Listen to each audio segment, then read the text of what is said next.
চাপলা মাছ খেতে কে কে পছন্দ করেন? আমার তো আসলে খুব পছন্দ না। কারণ আমি খেতে গেলে দেখা যায় মাড়ির মধ্যে গুঁতো লাগে কাটার। আর এটা আমার হাসব্যান্ড খুব পছন্দ করে, তো মাঝে মধ্যে এভাবে নিয়ে আসে।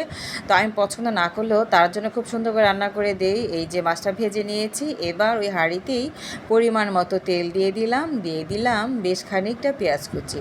এবার পেঁয়াজটা ভাজা হওয়া পর্যন্ত অপেক্ষা করব।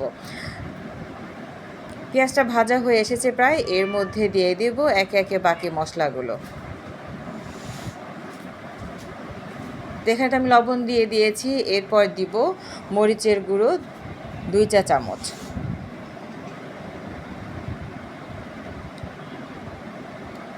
দিয়ে দিলাম মরিচের গুঁড়ো 2 চা চামচ, আর হলুদের গুঁড়ো দেবো 1.5 চা চামচ।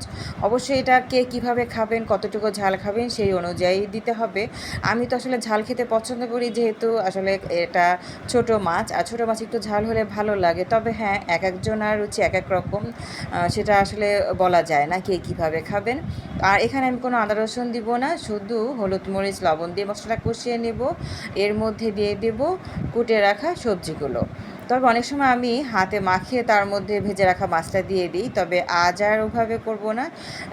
আজ মশলাটা কষিয়ে নিয়ে এর মধ্যে সবজি দিয়ে দিয়েছি, আর এবার ভালো করে মশলাটার সাথে সবজিগুলো কষিয়ে নেব। এরপরে ভেজে রাখা মাছটা দিয়ে দেব। ছোটো মাছ আসলে যেভাবেই রান্না করা হোক খেতে কিন্তু খুব ভালো লাগে, দারুণ হয়। আবার অনেকে অনেক রকম করে রান্না করে। তো এই যে আমি ভালো করে সবজিটা কষিয়ে নিয়েছি, এর মধ্যে সামান্য একটু পানি দিব। হাতে মাখিয়ে রান্না করলে শুধু একটু পানি দিলেই হয়ে যায়। তো আর এখানেও আমি মশলাটা যেহেতু কষিয়ে নিয়েছি সবজিটা, এর মধ্যে সামান্য একটু পানি দিয়ে ভালো করে ফুটে ওঠার পর ভেজে রাখা মাছটা দিয়ে দিলাম। এবার কয়েকটা কাঁচামরিচ চিড়ে দিয়েছি, বেশ কয়েকটা কাঁচামরিচ। এবার ঢাকনা দিয়ে ঢেকে দেব, আরও 5 মিনিট অপেক্ষা করব। 5 মিনিট পর ফিরে এলাম, এই যে মাছটা হয়ে এসেছে। এবার একটু উল্টে পাল্টে দেবো, তারপর একটু ধনেপাতা দিয়ে আমি মাছটা নামিয়ে নেব।